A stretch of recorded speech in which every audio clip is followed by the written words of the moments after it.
Have you ever heard someone say that is a true high versus a false high, or a true low versus a false low? Has anyone ever explained it to you?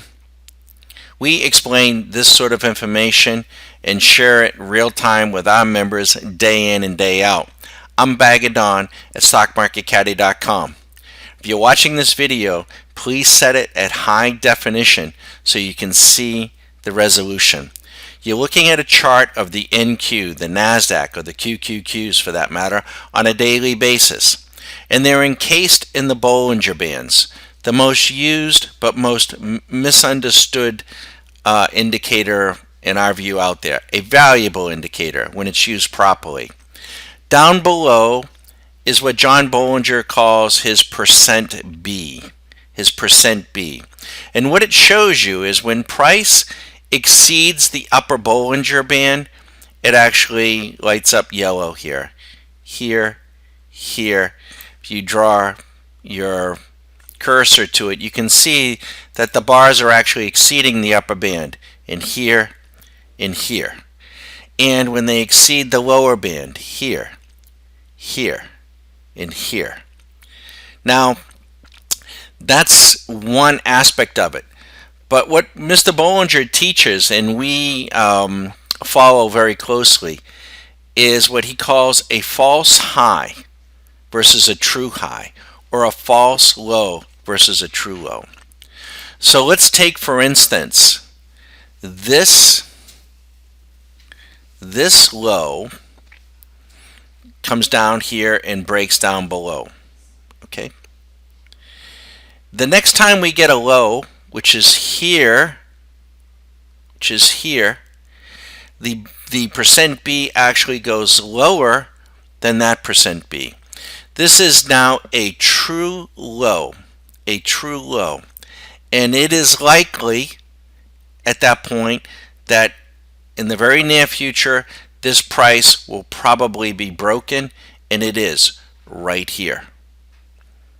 Now the question is this a true low or is it a false low? We come to Mr. Bollinger's percent B and we look right here. The percent B is higher than here. What is it telling us? It is telling us that this is now a false low. What do we want to do? As soon as price comes back into the Bollinger Band, we want to buy. Where would you have been buying? You would have been buying the NQ at 46.58, thereabouts, right in here. And away you would go. Now, let's look at where we are today. We look at the highs.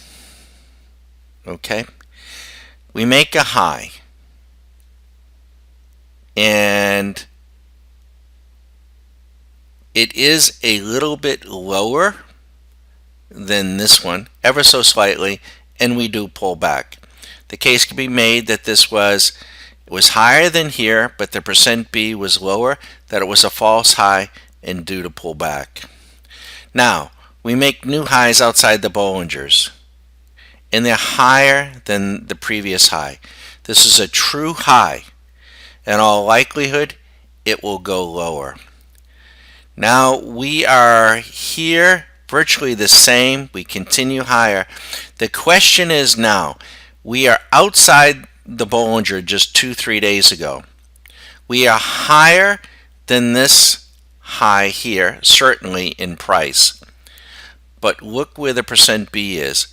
It's ever so slightly lower than here and certainly lower than here. We would interpret this as a false high, in that price, in all likelihood, as the volatility is compressing, is likely to break down and break down sharply. I'm Bagadon at StockMarketCaddy.com.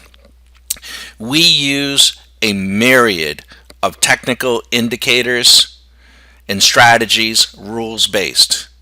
We use some of the best that are out there, and we're proud to say that that we use the Bollinger Bands, but we also use a lot of our own proprietary indicators, back tested and forward tested, and strategies. If you like this sort of interpretation, feel free to follow us. Better yet, feel free to join. I'm Bagadon at StockMarketCaddy.com. Thanks.